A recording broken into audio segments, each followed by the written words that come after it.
Boa tarde, pessoal. Já estamos aqui nos preparando, esperando aí nosso amigo Pedro, ele que é presidente da Calanto, entrar para conversar conosco. Eu quero aqui saudar o meu colega vereador Robson Carvalho, Luiz Cassiano de Paiva. Um beijo grande para Monte Alegre. Estou morrendo de saudade. O Wallace. Também tem PJ, quem é PJ? Tem Francisco, Simone Figueiredo.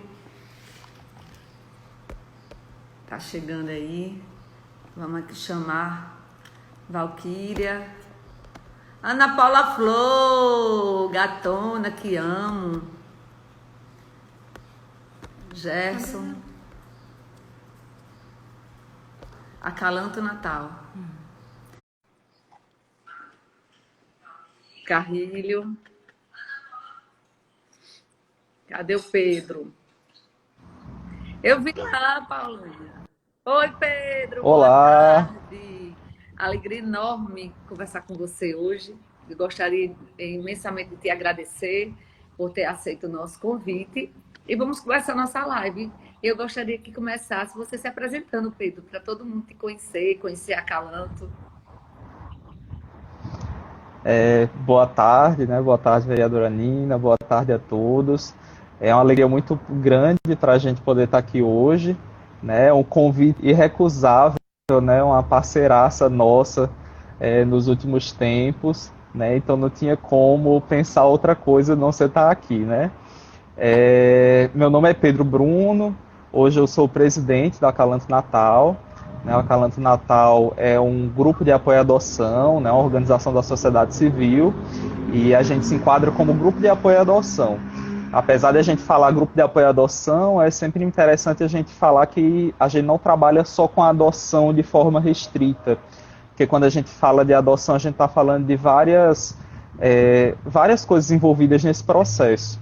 Né? Então a gente está falando desde a família que está em vulnerabilidade social, daquela mãe que está em dúvida ou não se pode continuar com aquele filho. A gente está falando da violação dos direitos da criança e do adolescente. A gente está falando das instituições de acolhimento e das crianças e adolescentes que vivem essa medida de proteção excepcional e especial, que é o acolhimento. Né? E a gente está falando também das famílias adotivas. Né? Então, a família adotiva é a ponta ali, o finalzinho do processo, e a gente da Acalanto, a gente tenta desenvolver trabalhos desde esse acolhimento a essa gestante, que quer orientações do como entregar seu filho de forma legal. A gente tem uma parceria com as instituições de acolhimento, tentando tanto trabalhar na preparação dessas crianças e adolescentes, tentando contribuir com cursos, sendo meio para outras parcerias. Hoje, nesse momento de pandemia, a gente está sendo veículo aí para recebimento de vários donativos, né? Então muita gente tem nos procurado e a gente repassa essas doações para as instituições de acolhimento. E a gente trabalha também com essa preparação das pessoas que desejam adotar, que querem orientação, desse perfil, né, e do acompanhamento com as famílias que já fizeram a adoção, né, através desse trabalho aí de desenvolvimento de parentalidade, de filiação. É um trabalho bem importante, né, que infelizmente hoje no Brasil apenas os grupos de apoio à adoção desenvolvem. Né? E é um prazer muito grande estar aqui, agradecer mais uma vez pelo convite, né, e pela ajuda e contribuição aí que tem nos dado, né, nos últimos tempos. Pedro, eu fico muito feliz em falar contigo. Acho que você é uma grande referência do Rio Grande do Norte, um rapaz jovem que impunha essa bandeira da adoção, abre mão de sua vida pessoal, né, por esse trabalho voluntário. É uma história muito linda. Eu vou me apresentar rapidamente. Para quem não me conhece, sou Nina Souza, sou professora, advogada e hoje exerço a função de vereadora em Natal. Sou vice-presidente da Câmara e presidente da Comissão de Justiça.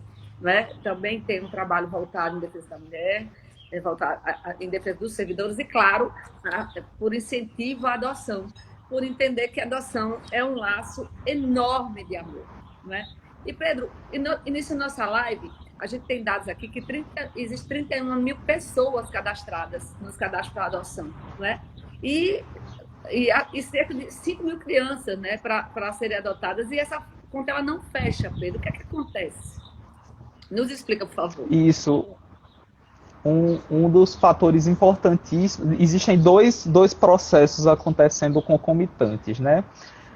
Por um lado, a gente tem as crianças e adolescentes, né? A gente precisa entender que o processo de adoção ele é o encontro de dois processos diferentes. É o processo daquelas pessoas que desejam adotar com o processo, né, da resolução, né, em relação àquela criança e adolescente que foi destituída do poder familiar. Então, por um lado, a gente tem as instituições de poder familiar, que ainda é o lado que a gente tem mais dificuldade de trabalhar, porque não depende, né, da sociedade civil organizada, é responsabilidade do poder público. Nos últimos anos tem tido grandes avanços, mas ainda não são os avanços que a gente desejava ainda, né, e que as crianças precisam. Porque a gente sabe que uma criança hoje, primeiro a gente tem um grande número aí na realidade que está num vão que vai demorar muito tempo para a gente descobrir qual é o número real, que são as crianças e adolescentes hoje que ainda estão nas suas famílias ou com seus responsáveis e que estão tendo seus direitos violados continuadamente, diariamente, né? Que muitas delas deveriam estar em medida de acolhimento, né, para serem protegidas dos violadores dos direitos, só que os serviços socioassistenciais eles ainda não conseguiram chegar nessas famílias, né? Então, na realidade, o número, né, a gente vai falar depois das crianças acolhidas, deveria ainda ser muito maior, infelizmente, diante da realidade que a gente conhece, né, mas que os nossos serviços ainda são muito tímidos em relação à assistência das famílias em vulnerabilidade. E aí o que é que acontece? Hoje a gente costuma dizer que o poder público, né, quando a gente fala de poder público, entenda-se os que estão lidando com essa violação de direito mais diretamente, né, os magistrados, as equipes técnicas dos tribunais de justiça, os promotores, as equipes das instituições de acolhimento, a gente entende que eles têm uma visão muito biologista, né? O que é que isso significa? Inclusive, antes de começar, eu estava até assistindo a palestra de um procurador de justiça do Rio de Janeiro, o Dr. Sávio Bittencourt, que é uma referência na adoção no Brasil hoje, que também é pai por adoção, e ele fala que tiveram várias mudanças no ECA nos últimos anos, só que meio que desvirtuando o ECA, porque as mudanças foram para garantir os direitos dos pais, e não os direitos da criança e do adolescente propriamente ditos, né? Então fica uma coisa meio estranha, né? E aí o que é que acontece? Isso reforça, né, essa visão biologista da coisa, de que é o quê? Quem é que eu tenho que preservar a garantia desse futuro promissor e seguro? Existem a briga de dois direitos, é o direito do pai de continuar sendo pai, né, da mãe de continuar sendo mãe, ou do filho de poder ter uma família que lhe dê uma atenção segura, né? E aí existem várias questões desse processo. E aí o grande problema que acontece é que essa criança entra na instituição de acolhimento e ficam se tentando repetidas vezes uma reintegração familiar, uma colocação em família extensa.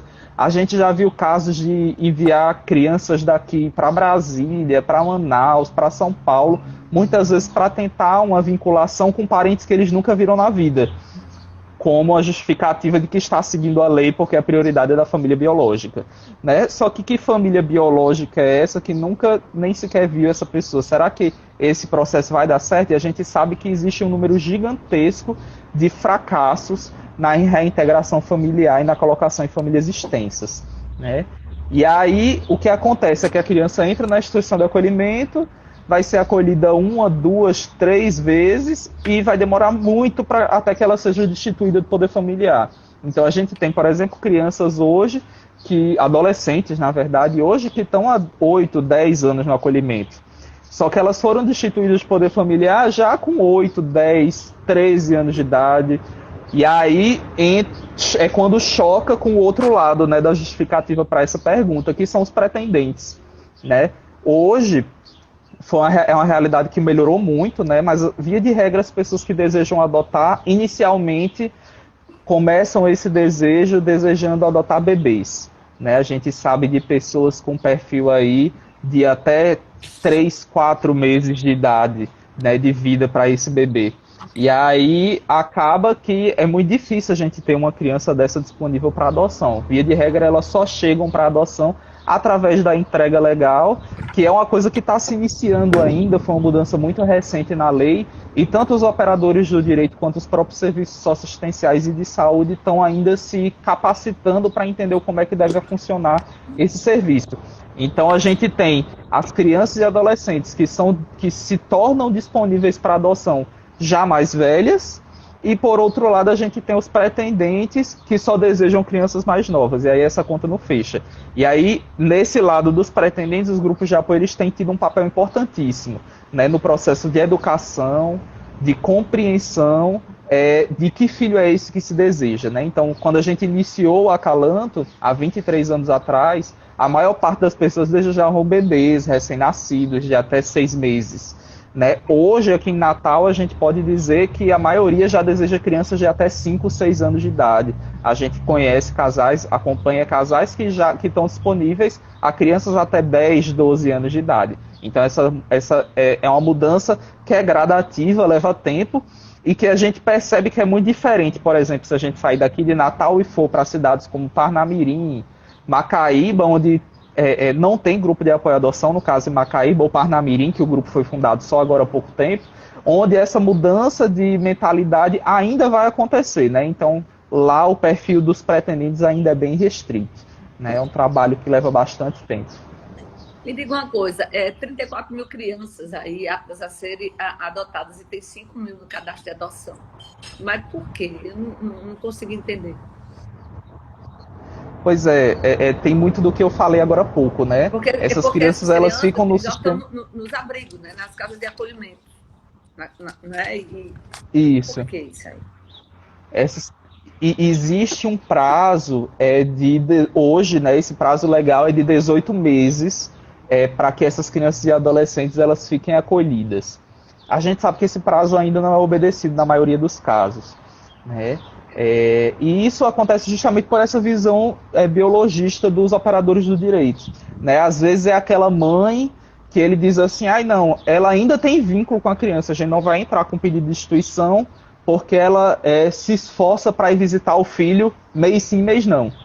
E aí você para perguntar, poxa, a mãe está com o filho acolhido e ela se esforça para ir visitar o filho a cada 2 meses, né? E a gente precisa entender que isso é um vínculo afetivo forte que ela tem pelo filho, né? A gente acompanhou alguns casos de pessoas próximas que tiveram filhos acolhidos e ele estava todo dia na instituição de acolhimento. Por quê? Porque ele queria ter seu filho de volta, porque existia um vínculo afetivo forte. E aí, por outro lado, a gente tem alguns profissionais, né, que são os responsáveis por fazer esses relatórios, né, alguns promotores, que entendem que é dessa forma. Não, se eu tenho uma mãe que de vez em quando aparece lá, ou que às vezes nem aparece, mas ela comunica que ainda tem interesse de permanecer com o poder familiar, né? Então a gente não entra com a instituição porque a gente entende que existe um vínculo afetivo forte. Né? E, inclusive, a gente tem relatos em alguns lugares, né? Essa não é mais uma realidade de Natal, graças a Deus, mas a gente tem algumas realidades aqui do Rio Grande do Norte, em algumas cidades que a gente teve conhecimento, de que, às vezes, a própria opinião das equipes técnicas não é levada em consideração. Às vezes o relatório chega para o promotor, para o juiz, dizendo, olha, não tem vínculo, o melhor para essa criança é ter uma família nova, né? E aí os promotores eles fazem, não vou tirar a família dessa criança. Né? Olha o que é que eu vou fazer enfrentar. Muito pior é fazer ela estar numa família que não dá um cuidado seguro a ela. Né? E a gente sabe, né, para quem estuda um pouco da área de psicologia, da área de parentalidade, né, quais são as marcas e os efeitos principalmente de uma infância cheia de traumas, né, nessa educação. Então a gente precisa o máximo possível combater isso e impedir que essas crianças e adolescentes elas permaneçam nessas famílias que na verdade são violadores de direitos, né, e não são famílias propriamente ditas, porque não tem afeto muitas vezes. Perfeito. Ô Pedro, veja bem, a legislação ela tem avançado no tocante às medidas para adotar. Então, eu queria que você explicasse hoje, quem quer adotar, quais são os procedimentos que devem ser feitos. Dá toda essa orientação para a gente aí, Pedro, por favor. Isso. A gente sempre orienta inicialmente, né, aí é extrajudicial, primeiro procurar um grupo de apoio à adoção, né, porque, como eu disse, às vezes, primeiro que o que a gente mais ouve é que é muito difícil achar informação, né, e aí os grupos de apoio, eles têm trabalhado com muito afinco para trazer essa informação ao público e para dar orientações adequadas, sempre de acordo com as últimas mudanças na legislação. Né? Então, primeiro busca um grupo de apoio. Esse grupo de apoio vai ser importante não só para dar orientação, como também para você entender o que você realmente quer. Será que eu realmente quero um bebê? Né? Será que eu não posso me abrir para uma possibilidade diferenciada? A gente tem relatos, né, de pessoas que passaram a frequentar as atividades do Acalanto, que inicialmente queriam crianças de até 1 ano, e no fim das contas adotaram uma criança de até 1 ano, e aí adotaram 2 irmãos, um de 6 e um de 7 anos. Né? Então, essa mudança ela é extremamente frequente quando a gente se informa, quando a gente percebe, quando a gente busca se conhecer mais, dialogar mais com o parceiro, né? Quando é um casal que tá desejando adotar. O segundo passo é buscar a vara de infância e juventude. Na verdade, o terceiro, né? O segundo passo hoje é entrar no Sistema Nacional de Adoção. Hoje, para se inscrever, você faz um pré-cadastro no Sistema Nacional de Adoção, que é uma plataforma que está alojada no CNJ, né? Então, tem a gente tem postagem falando sobre isso, né? Ou senão você entra no próprio site do CNJ e vai buscar lá o Sistema Nacional de Adoção. É o cnj.jus.br/SNA. Né? O Juan entrou aí agora, eu vou pedir para o Juan escrever aí esse endereço para a gente, para o pessoal acompanhar aí nos comentários. E aí você fazendo o seu pré-cadastro, lá você já preenche o perfil, preenche seus dados pessoais, e aí tem alguns documentos que precisam ser entregues, né? Comprovando de residência, de renda, certidão de casamento para quem é casado, de união estável para quem vive em união estável, atestados de sanidade física, mental, que é dado por médico, as certidões negativas, né? A gente tem lá no perfil do Acalanto a lista dos documentos, e aí você vai entregar esses documentos na vara.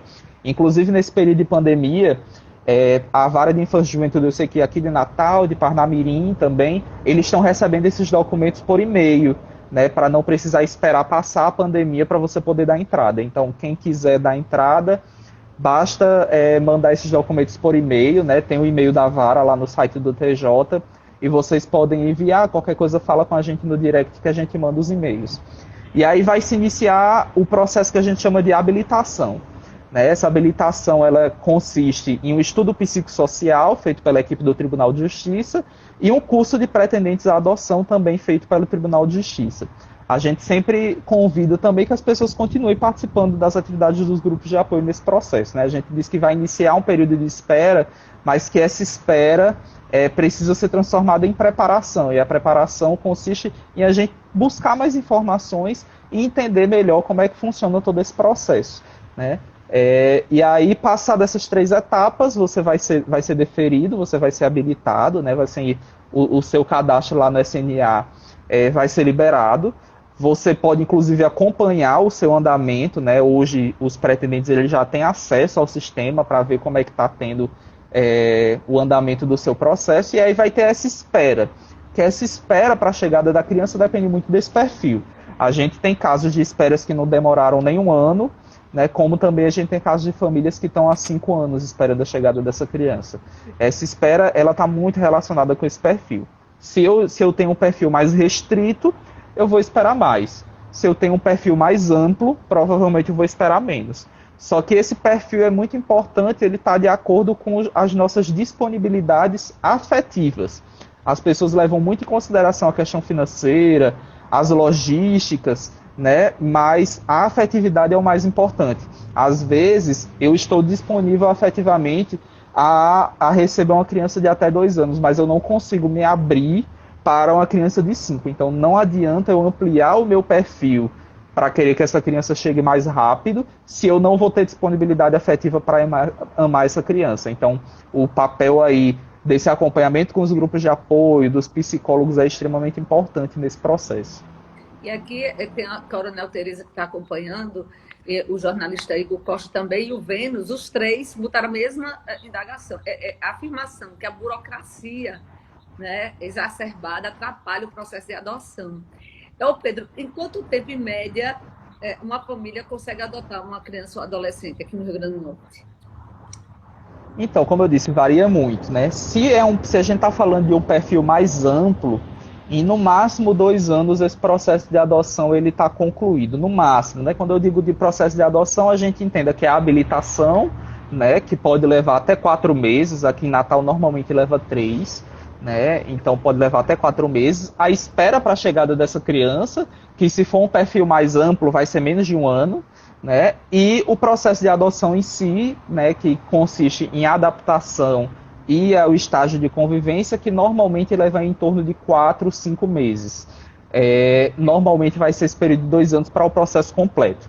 Se eu estou falando de um perfil mais restrito, né, e aí eu volto a dizer, é importante a gente compreender o porquê que as coisas funcionam dessa forma, né? A gente precisa entender que a adoção no Brasil ela não existe para a gente dar filhos para quem não os tem ou para quem deseja tê-los. Consiste em nós conseguirmos famílias para as crianças e adolescentes que não as têm. Então, as pessoas elas têm muito essa visão de demora e burocracia, principalmente porque elas querem ser o sujeito de direito nesse processo. E não são. Os pretendentes à adoção não são o sujeito de direito nesse processo, são as crianças e adolescentes. As famílias, quem precisa de família são elas. Os adultos que são pretendentes à adoção já têm suas famílias, já viveram sua vida de forma segura, né? Então, é por isso que existe essa inconsistência. Agora, a gente sabe que se essas crianças ficassem menos tempo institucionalizadas, se existisse uma proatividade maior do poder público, com certeza esse tempo reduziria. A gente tem uma realidade de Pernambuco, que é um estado extremamente proativo na adoção, que inclusive, pasmem, é o segundo estado que faz mais adoções por ano, apesar de nem de perto ser um estado extremamente populoso, né? Nem do Nordeste é o mais populoso, avali do Brasil. A gente tem em Pernambuco, a média de institucionalização das crianças é de 1 ano apenas, né? O tempo de processos de adoção é de pouco mais de 2 anos. Isso se a gente pegar o grande montante dos processos de crianças mais novas que são adotadas lá. Por quê? Porque o Tribunal de Justiça é extremamente empenhado para fazer com que essas crianças e adolescentes fiquem pouco tempo nas instituições. Então, quando a gente fala de burocracia, a gente precisa entender que essa burocracia ela existe e ela é importante para dar segurança a um processo, né? Porque a gente está falando da vida de uma criança e de um adolescente. Eu não posso simplesmente colocar essa criança em qualquer família. Eu preciso saber que família é essa família tem condições, ela realmente está aberta a esse processo. Eu preciso ter uma rede de apoio para dar suporte a essa família. E aí entra o papel importantíssimo dos grupos de apoio à adoção no processo. E a espera é você entrar no processo já consciente. Olha, esse é o meu perfil, então eu sei que eu vou ter que esperar tanto tempo. Vocês podem procurar famílias que já passaram por esse processo, perguntar se elas se arrependem de ter passado 4 ou 5 anos esperando a chegada de seus filhos. Nenhuma. Todas disseram que fariam tudo de novo, algumas inclusive estão esperando novos filhos, né? Porque a gente sabe que não importa quanto tempo vai demorar, a chegada deles sempre vai ser de uma forma extremamente especial. E existe muito no interior, eu já peguei caso desse tipo lá na minha terra em Monte Alegre, que as pessoas já estão com a criança já chega na adolescência e no processo de adoção ainda se arrastando, né? Mas até em conversa com você mesma, nossas audiências, a gente já aprendeu que esse processo já é bem menos burocrático, né? Inclusive a Defensoria Pública do Justiça, junto com a Calanto, CT aí, trazido a informação, porque muitas vezes a falta de informação é um dos elementos que atrapalha o processo. Mas eu gostaria que você me dissesse os dados de adoção 2019, agora 2020. Você tem esses dados atualizados para a gente ter ideia? Não tenho, infelizmente não. Né? Os dados, na realidade, os dados... Mas você pode me dizer mais ou menos quantas adoções a Calanto acompanhou nesse período de atuação? Nesse período dos 23 anos... A gente tem, esses dados são meio nebulosos, né? Mas a gente sabe que já foram mais de 2.000 famílias acompanhadas nesse processo, né? Porque a gente dá assessoria também em várias cidades aqui próximas, né? Como só agora tem um grupo em Parnamirim, então Parnamirim é a segunda a terceira cidade que faz mais adoção aqui no estado, e a gente abarcava essa responsabilidade até então, né? Agora é que o grupo foi fundado e está dividindo aí essas atividades com a gente. Né? Então a gente já acompanhou mais de 2.000 famílias. Por ano são realizadas em média, aqui em Natal, cerca de 100 adoções. Só que aí a gente sabe que hoje ainda a maior parte dessas adoções não são através do Sistema Nacional de Adoção. E via de regra, né, como você falou, essas adoções que demoram mais tempo são essas adoções que a gente chama de adoção direta. Muitas vezes elas demoram muito tempo para serem regularizadas, porque inclusive existe uma grande indisposição, né, do Tribunal de Justiça, do próprio Ministério Público em deferir essas adoções, porque são adoções que não acontecem de acordo com o que está previsto em lei. Né? Hoje é uma jurisprudência, né, que diz que se existe vínculo é possível ser deferido uma adoção, que faz com que essas adoções sejam deferidas, mas esse não é um caminho seguro, né? Um tipo de adoção que o Acalanto ele não recomenda, né? Recomenda que as pessoas procurem as varas, né? Procurem os grupos de apoio para que façam da forma como está previsto em lei. Vocês estão certíssimos em não fazer essa orientação, mas a realidade nos interiores é uma realidade difícil. Né? Não chega a informação. E a quantidade de crianças que são abandonadas nas portas é uma coisa assim, inacreditável. Tá? Em toda cidade que você for, você encontra uma quantidade enorme de crianças que estão em outras famílias e ainda não regularizou o sistema de adoção. Por mais que os juízes, né, os promotores nas comarcas queiram fazer isso, eu percebo, e aí eu por experiência própria, um distanciamento muito grande das instituições. As igrejas, elas não fazem esse trabalho, tanto a católica como a evangélica, né? A assistência social do município não faz o trabalho. Quando eu falo um trabalho de informação, trabalho prévio, de preparação. Né? A gente não percebe isso. A própria OAB mesmo, e eu faço parte, eu não vejo um trabalho voltado para essa informação. Isso também me deixa um pouco triste, né? Então, hoje, eu vejo claramente o trabalho da Acalanto, né? Que é um trabalho que foi ali escacaviando, e hoje vocês têm como parceiro, um grande parceiro, já falei, a Defensoria Pública, e vocês também têm o Tribunal de Justiça. Agora, eu pergunto, o Tribunal de Justiça é o parceiro nesse processo, mas ele tem convênios, ele chega mais perto dessas casas-brigas, porque a gente sabe que essas casas de acolhimento, aliás, elas são casas que, assim, é uma situação bem emblemática. Primeiro, pouquíssimas, né? E as que têm, ainda existem vários questionamentos com relação ao atendimento. Em um dos nossos diálogos, a gente até questionou a questão da escolarização das crianças e adolescentes que estão lá, a questão da preparação desses adolescentes que muitos ficam lá um período enorme, chegam até a fase adulta e tem que ter uma profissão e tem que ir para o mercado de trabalho. Como é essa questão, Pedro? Isso, na realidade, legalmente falando, né, o Tribunal de Justiça ele é o responsável, né, junto do Ministério Público, por fazer as fiscalizações e acompanhar, dar o alvará de funcionamento dessas instituições. Né? Hoje, para ser uma instituição de acolhimento, você precisa ter um alvará do Tribunal de Justiça. Aqui em Natal a gente tem 5 casas, né? Na verdade são 4 instituições diferentes, que são 3 de um município e uma que é privada, que tem 2 casas. Né? Não ser a que a gente deseja, ela está muito melhor do que já foi antes, acreditem. Né? Porque hoje a gente já tem equipes mais estruturadas, a gente já tem uma quantidade menor de crianças acolhidas, né? Então já melhorou muita coisa, mas a grande realidade é que falta investimento. Né? E aí, na legislação, hoje esse investimento ele é responsabilidade do Poder Executivo. Né? Então a gente sabe que, acredito que nos últimos anos é que melhorou mais as equipes técnicas. Né? Se a gente falar aí de 5, 7 anos atrás, era muito pouca quantidade de técnicos nessas instituições de acolhimento, só que infelizmente hoje falta muita preparação. Né? Então, infelizmente, esses técnicos eles vão trabalhar nas instituições de acolhimento e, às vezes, as próprias pessoas que são responsáveis por esse processo eles não entendem bem qual é a função dessa instituição. Né? Como é que deve ser desenvolvido esse trabalho.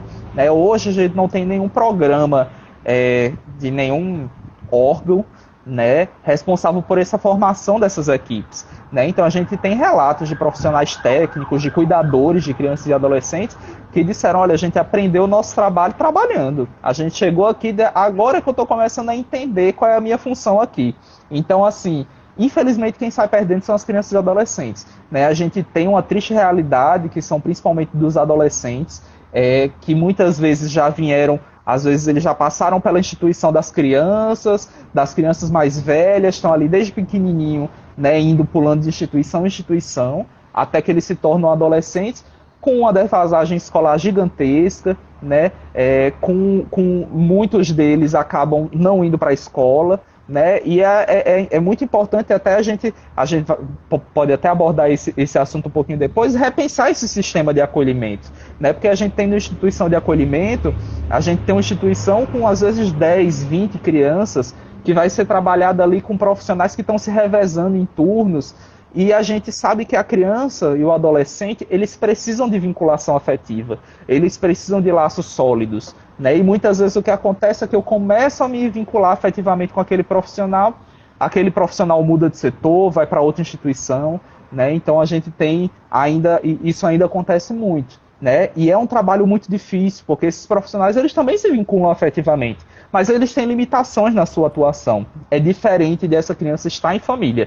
Então, por melhor que seja o trabalho dos acolhimentos institucionais, o acolhimento institucional é um tipo de acolhimento que a gente precisa repensar. Ele tem que ser excepcional pelo menor tempo possível, né? E aí, inclusive, né, depois a gente vai falar sobre isso, tem um projeto de lei, né, da família acolhedora, que é um movimento crescente no Brasil, né, e que é o futuro, né? A gente vê em países como os Estados Unidos, países desenvolvidos como o Canadá, Suíça, vários países da Europa, existem pouquíssimas instituições de acolhimento institucional e o grande acolhimento são nas famílias, né? Então é um movimento bem diferente do que a gente ainda tem aqui no Brasil e principalmente em Natal.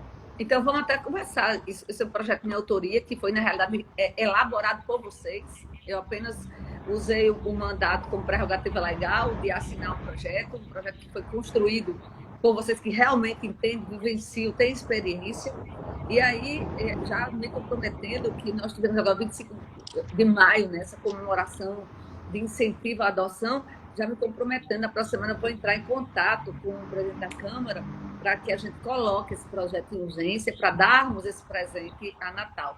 E aqui eu quero saudar o meu colega vereador Érico Jacome, viu? Seja muito bem-vindo. E eu gostaria que você falasse aqui para a gente, explicasse para as pessoas que estão nos assistindo, dizer que essa live ela vai ficar no YouTube, vai ficar registrada, então outras pessoas vão assistir e a gente vai disseminando a informação. Com você, Pedro. Oi, travou um pouquinho aqui. Com você, pode explicar aí a família acolhedora, para quem está nos ouvindo. Sim, sobre a família acolhedora. Então, hoje em Natal a gente já tem um programa, né, que inclusive a vereadora ajudou muito a gente nas articulações para poder fazer as formações das equipes que vão lidar no acolhimento com esse programa, que é o programa de apadrinhamento, né, que é o projeto Padrinhos, que é uma parceria junto da OAB, da Secretaria de Assistência Social do Natal e Parnamirim, do Tribunal de Justiça e do Ministério Público, né, sendo executado pelo Acalanto, e que a gente tenta trazer a comunidade para contribuir com essas crianças e adolescentes que estão acolhidas. A família acolhedora é um passo além do apadrinhamento, né, porque na família acolhedora a gente está falando de uma família que se presta a receber essa criança ou esse adolescente que está em medida de acolhimento, né, que é uma medida de proteção. A gente precisa entender que muitas pessoas fazem uma confusão, né, e acham que o acolhimento é uma medida punitiva para a criança e para o adolescente. Na realidade, é uma medida protetiva. A gente está retirando a criança de um ambiente de violação de direitos para protegê-la. Só que, no fim das contas, quem perde é ela, porque ela está perdendo o convívio familiar, né, e invariavelmente diminui a sua convivência comunitária. E essas crianças são colocadas dentro de uma instituição que, como eu disse, vai ter uma dificuldade de construção de vínculos, extremamente rotativa com seus profissionais que trabalham por plantões, profissionais que não têm formações específicas para estar lidando com isso, né, e aí a gente traz a família acolhedora, né? A família acolhedora é o quê? Você, em vez de ficar em uma instituição com todas essas problemáticas, você vai ficar em uma família, que vai se predispor. O ideal é que a gente tenha famílias que acolham no máximo uma ou duas crianças, porque tem a possibilidade de lhe dar um atendimento especializado, individualizado. Você estando em família, você vai ter uma referência familiar, você vai poder compreender o contexto, como é que uma família vai se desenvolver, né? E aí essa família vai ficar com essa criança enquanto ela está em medida de proteção. Pode ser que ela volte para sua família, pode ser que ela vá para a adoção, e aí essa família, inclusive, as referências que a gente tem, né, no Sul, o Paraná e Santa Catarina são estados com ótimos programas de família acolhedora. Os estudos que a gente tem americanos e canadenses mostram que essa família serve como um papel gigantesco nesse processo, tanto de reintegração quanto de colocação numa família adotiva.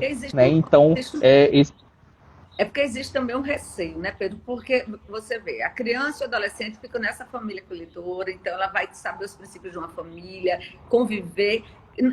Indiscutivelmente, cria-se algum laço e depois essa ruptura. Vocês têm estudo com relação a isso? Isso não prejudica? Como é isso? Sim, com certeza. A gente precisa compreender que os laços afetivos eles não são destruídos se a convivência também não for. Né? Então, a família, primeiro assim, quando a gente fala da família acolhedora, e é muito importante a gente ter muita seriedade quando a gente fala de um programa sobre isso, porque precisa ter acompanhamento, precisa ter preparação, não é qualquer um que pode acolher. Então, a gente já viu a realidade de algumas cidades aqui do interior do estado, de juízes criarem um programa de família acolhedora para pretendentes à adoção. Ah, não, você acolhe a criança, se ela for destituída, você já adota ela. Né? Pois é, e isso não pode acontecer, não é essa a ideia, né? Na verdade, a gente entende que as famílias que já adotaram podem ser ótimas famílias acolhedoras, mas aquelas que desejam adotar ainda, não é interessante, porque são duas coisas diferentes. Por quê? Porque esse vínculo não ele é temporário, essa estadia é temporária. Mas esse vínculo com essa família, ele pode ser eterno, né? Da mesma forma que a gente tem nos padrinhos, por exemplo, né? Ah, você é padrinho, a criança fez 18 anos, sai da instituição, você vai deixar de ser padrinho dela? Você não precisa deixar de ser padrinho dela. A gente tem padrinhos, inclusive, que já disseram. É um modelo muito parecido com esse pessoal que vai, às vezes, fazer intercâmbio em outros países. Você vai para uma família que te acolhe lá no período de adaptação, de ensinamento e tal. E muitas vezes, quando você volta, esse vínculo fica para a eternidade, fica... Com certeza, eu tenho uma experiência próxima disso, que foi o meu irmão e minha cunhada, que receberam uma intercambista por 3 meses, né? Isso já faz 2 anos, e até hoje eles se falam quase que diariamente, né? E ela chama eles de pai e mãe, apesar de serem quase da mesma idade, né? Mas é um vínculo eterno, né? Eu tenho a experiência de um dos meus irmãos, o mais novo, que ele não foi uma família acolhedora, né, mas ele viveu por muito tempo numa casa lá, com uma mesma mãe social, que até hoje, de vez em quando, ele liga para ela, quando a gente diz que vai na instituição, ele pergunta se pode ir junto, se ela vai estar lá. Então, é um vínculo que não foi destruído. Né? O grande problema é quando a gente tem ruptura. No caso da família acolhedora, a gente não vai ter ruptura de vínculo, ele vai simplesmente deixar de conviver com aquela família. E isso é importante que quem esteja nos ouvindo, isso acontece quando o Pedro fala com propriedade que não vai ter um rompimento de vínculo, é porque essas famílias são preparadas antes. Não é qualquer família que recebe essas crianças para esse acolhimento. É isso, Pedro? Isso, preparadas e acompanhadas. Né? Durante o acolhimento, essas famílias têm um acompanhamento contínuo. E aluno, né? Só perguntando aqui a você. A diferença entre o projeto Padrinhos e a família acolhedora. Eu queria que você deixasse isso bem claro para a gente. Desculpa, tá travado aqui para mim. Eu não sei se é a minha conexão ou se é a sua. Padrinhos e a acolhedora. E qual é a diferença?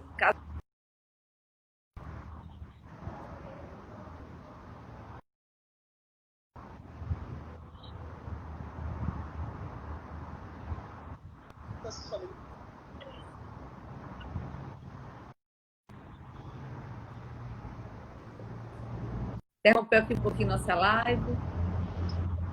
É a diferença entre a família acolhedora e o acolhimento institucional, é isso? Não, e o projeto Padrinhos. Projeto E Padrinho. os padrinhos. Isso. Sim, sim, sim, certo. Só um adendo da família acolhedora, que inclusive a gente Adoro tem uma essa música. realidade que foi assim assustadora, que é da cidade de Cascavel, no Paraná. Joana, é a minha conexão ou é a da vereadora? Ajuda aí a gente.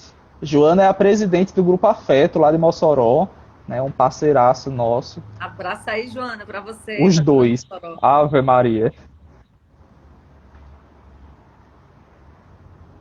Vou tentar falar devagar.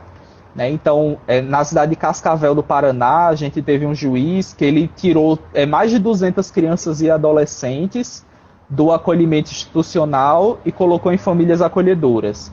Então, deixa eu botar no 3G aqui, no 4G. Vou botar também aqui.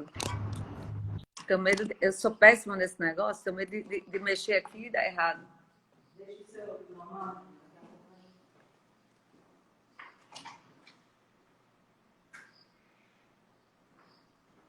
Não tire não, viu, Noelis?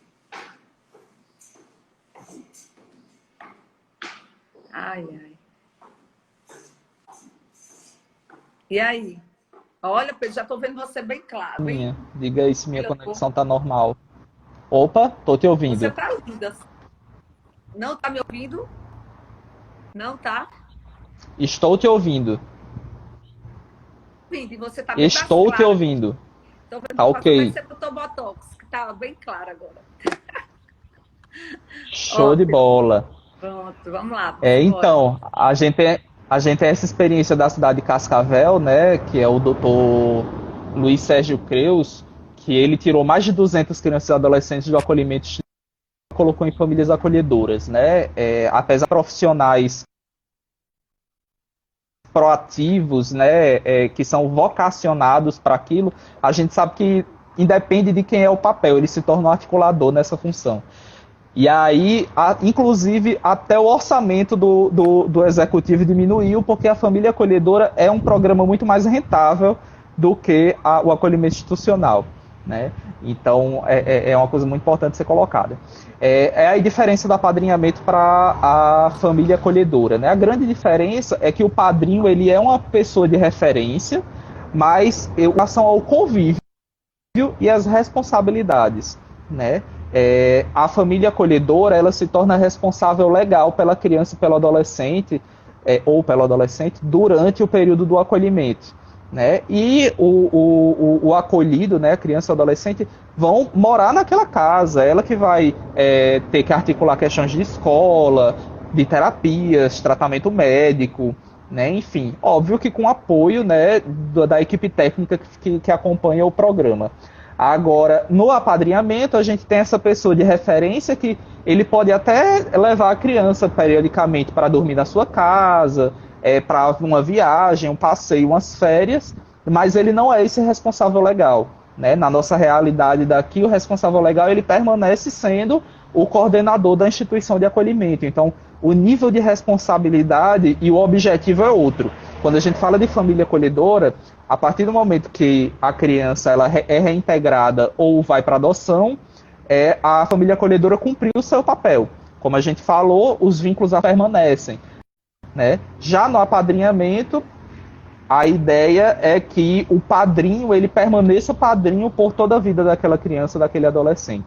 Né? Então, existem essas duas principais grandes diferenças. Excelente, excelente. E o programa existe? Corregedoria, é isso, Pedro? Como é esse programa? É programa ou projeto? Na verdade, o Existe é um programa. Na realidade, inclusive, o apadrinhamento ele tá dentro do Eu Existo, né? O Eu Existo é um provimento que foi publicado pela Corregedoria Geral de Justiça do Estado, né, criando, né, o programa. E, na verdade, se trata de um programa que a gente chama de busca ativa. O que é uma busca ativa? Né? Quando você busca ativamente algo. E, nesse caso, a gente está falando do Eu Existo original, né? A gente está falando da busca de famílias para as crianças e adolescentes que estão destituídas do poder familiar, ou seja, que já estão disponíveis para adoção. é uma plataforma do Tribunal de Justiça, né, no qual eles alimentam com vídeos dessas crianças e adolescentes que já estão disponíveis para adoção. É discutido muito essa questão da necessidade dessas crianças e adolescentes, as crianças e adolescentes, elas são protegidas por lei, mas a gente entende que é uma ferramenta para buscar famílias que possam adotar essas crianças e adolescentes. Né? É um projeto que ele também precisa estar, é um programa que ele precisa também estar muito alinhado com a preparação e acompanhamento dessas famílias, porque a gente está falando, via de regra, de adoção de adolescentes, de grupos de irmãos, que trazem um nível diferente de desafios. Então é muito importante a participação de grupos de apoio à adoção para acompanhar essas famílias e uma sensibilidade dos técnicos, principalmente do Tribunal de Justiça, no processo dessa adoção, para que ele seja feito de uma forma gradual e segura para que essa adoção venha a ter sucesso. Né? Aqui no Rio Grande do Norte, a gente teve um número muito baixo de adoções através desse programa. Né? Tem uma questão de visibilidade, tem uma questão de atualização da plataforma, né? Mas a gente entende que só as adoções que já aconteceram, né? Que foram adoções já de adolescentes, né? Todos acima dos 13 anos, que eram adoções impensáveis, que provavelmente nunca iriam acontecer, mas aconteceram graças ao Eu Existo, já fizeram valer a pena. Né? Então a gente acredita que qualquer ferramenta que a gente possa utilizar para fazer com que essas crianças e adolescentes que não têm família encontrem suas famílias é válida. Né? Talvez seja uma ferramenta que precise ser aperfeiçoada, né?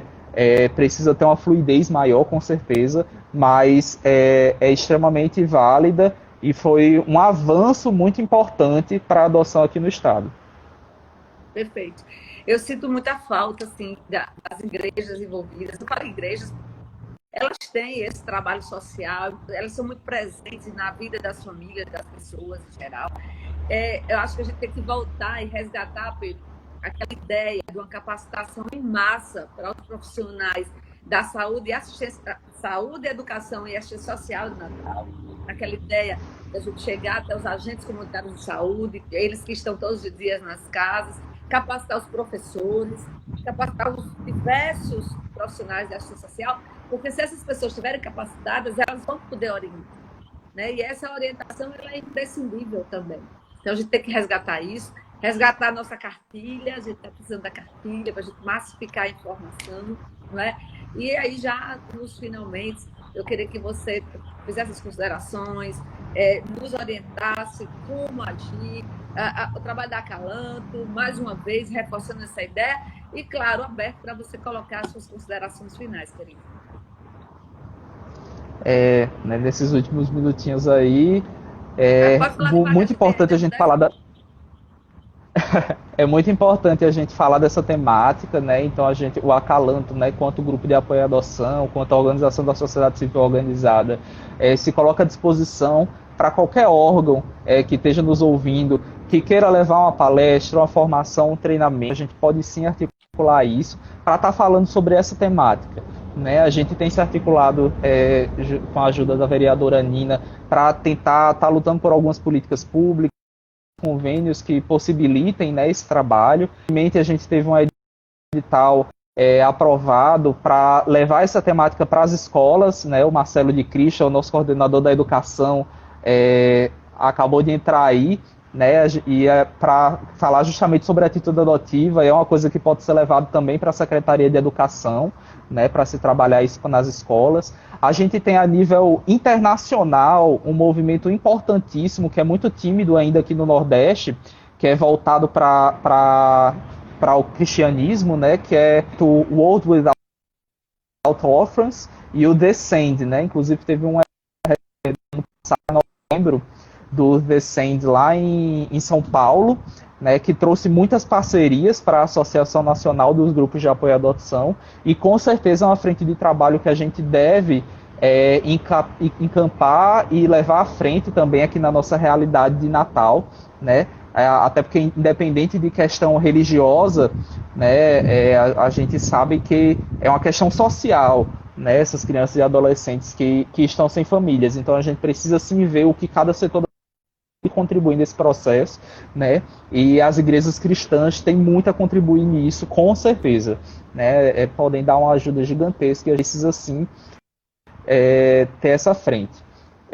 E além disso, assim, o mais importante é sensibilizar os próprios profissionais que já trabalham com essa temática e que muitas vezes até se veem sobrecarregados na sua atuação profissional e muitas vezes se acham sozinhos nisso, né? Então a gente se coloca para diálogo, para formação junto a conselhos tutelares.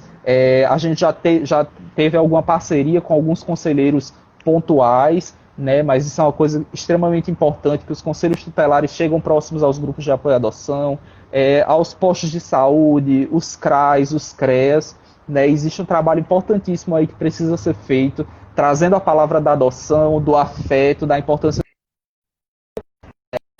E aí eu puxo as palavras do Dr. Luiz Schettini Filho, né, para falando que todo filho é adotado, e todo filho é adotivo e todo filho é biológico, porque é a única forma de se existir concretamente. E adotivo porque é a única forma de filhos. Então todo pai, toda mãe precisa adotar o seu filho afetivamente. Se ele não adota, ele não se torna filho e aquela então não será uma família, né? E aí, por último, eu queria agradecer a parceria sensacional, né, nos últimos meses, principalmente nesse trabalho de articulação, sendo a porta de entrada desses projetos extremamente importantes na Câmara Municipal de Natal. Né? A gente tem o encaminhamento da família acolhedora, a Semana Municipal de Adoção. Existem outros projetos que a gente tem em mente também para compartilhar, um que a gente já comentou, se você chegou a dar entrada, que é em relação às placas, né, nas unidades de saúde, para proteger, né, as mães biológicas, não é? Dizendo que a entrega do filho à adoção não é crime, para que essas mães elas se sintam à vontade, né? Como você falou, nas cidades pequenas, nas periferias, essa informação não é veiculada. Então, essa mãe, ela acaba sim entregando o seu filho de forma irregular. A gente no Acalanto defende que a solução para isso não é combater as adoções que vêm acontecendo, precisa ser preventivo. Preparar os centros de referência, preparar as maternidades, acolher bem essa mãe. Né? A gente teve relatos belíssimos de algumas cidades do interior que buscaram nossa ajuda para orientações.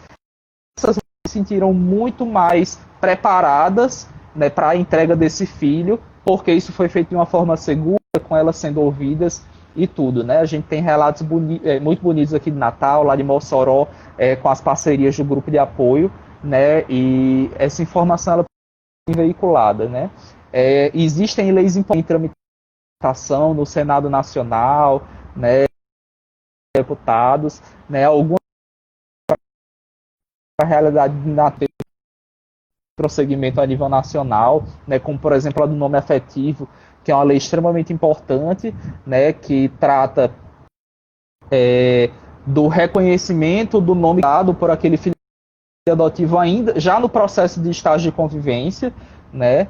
Quando muitas vezes ocorre mudança do nome e aí a família já pode estar usando na escola, nos hospitais, o nome que vai ser utilizado após a adoção, algo que já é uma realidade em muitos locais e a gente pode estar trazendo isso aqui para Natal também, né? E no mais, agradecer a vereadora, eu não sei quanto tempo a gente ainda tem, por essa parceria, por essa articulação, de uma grande porta de entrada para a gente nesse trabalho em rede, né, junto principalmente à Secretaria de Assistência Social, né, e que a gente tem muito que construir ainda, né, esse é o início aí de todo esse trabalho, né, junto à senhora, junto a toda a Câmara dos Vereadores, e dizer que o Acalanto Natal ele está inteiramente à disposição para contribuir junto tanto aos órgãos públicos e às famílias que precisem da gente, né, nesse suporte para adoção, nessa questão da vulnerabilidade, nessas dúvidas legais. Enfim, estamos inteiramente à disposição.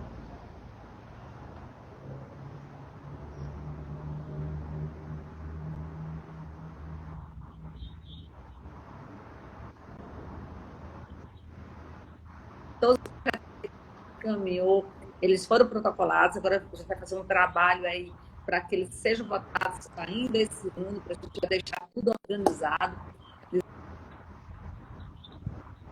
Pela primeira vez a adoção foi vista dentro do orçamento, dizer que agora a gente já vai discutir a LDO, quer dizer, a gente vai afunilando, né? A gente botou na LO, está na LDO, vou botar também emendas impositivas do mandato, para que pedir que Deus proteja todos vocês, que vocês fiquem com saúde, não é? Para que vocês continuem fazendo esse trabalho extraordinário. Lembre da minha cartilha, vamos distribuir essas cartilhas e dizer que você sempre, Pedro, será, assim, para mim, uma pessoa muito especial. Falando de você, eu abraço e agradeço, parabenizo a todos que fazem Acalanto, né? E dizer que as pessoas que pretendem adotar, elas podem ir nas nossas redes sociais, conversar conosco, que a gente vai fazer todos os encaminhamentos aí junto com a Acalanto, para que vocês possam rezar esse som, né? Como a gente sempre diz, a adoção é um ato de muito amor, muito amor. E é isso que a gente tem que colocar como paradigma principal, né? Então, Pedro, muito obrigada, muito obrigada de coração, que Deus te abençoe sempre, Nossa Senhora te proteja. A Boa todos tarde. nós. Boa Obrigado. tarde a todos. Beijão, boa Obrigada por tarde. nos acompanhar. Fiquem todos com Deus.